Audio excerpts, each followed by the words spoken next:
Welcome to Storytimer at Large. Jeanne Marie Melville. Jeanne Marie Melville was from Green Bay, Wisconsin. Jeanne was born on August 3rd, 1952. Her date of death is estimated to be September 24th of 1970. She was only 18.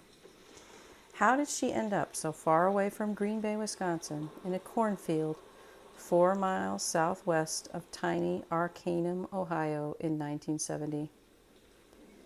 Jeanne had traveled by bus from Green Bay, Wisconsin to Richmond, Indiana to visit family. She was due to arrive September 24th, 1970. Her aunt went to Richmond, Indiana to pick her up. There was no sign of Jeanne.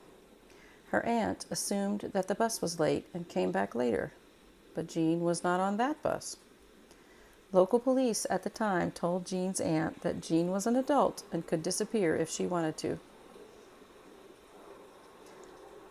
A man who was horseback riding found a woman's body in the field about 60 feet from Fraser Road on October 10th, 1970. This woman would go unidentified until 2008, when her aunt thought that a facial reconstruction might possibly be her niece, Jeanne Marie Melville. It is such a shame that the news of a body discovered only a few miles away did not make it back to her aunt in 1970. The story of the body being found only got a super small mention in the newspapers. And in that time, if you didn't subscribe to that newspaper, you weren't going to see this.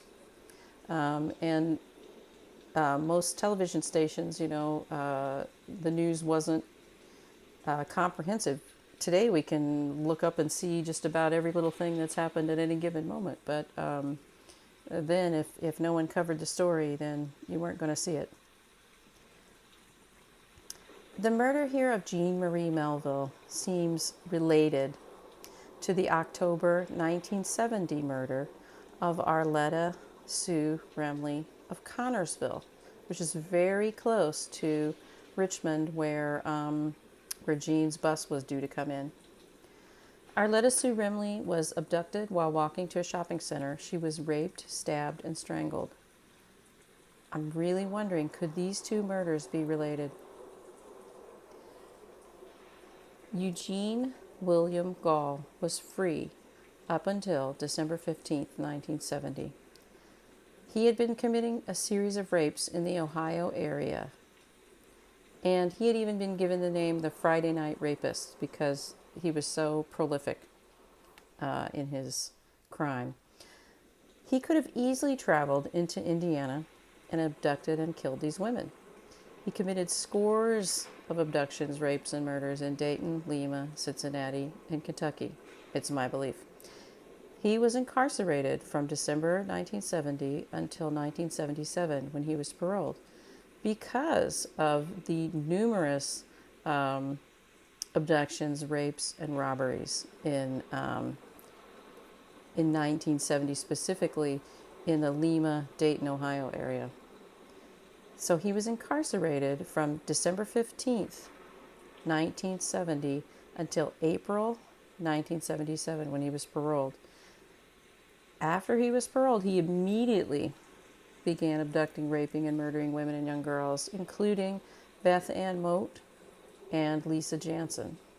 He was convicted of killing Beth Ann Moat and Lisa Jansen, and he's currently serving a life sentence since 1978. Here's the thing. Gall did a lot of driving.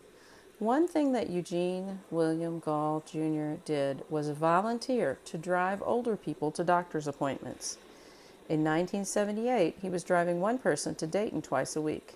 Did he drive someone to Richmond, Indiana, to the bus station that day in 1970?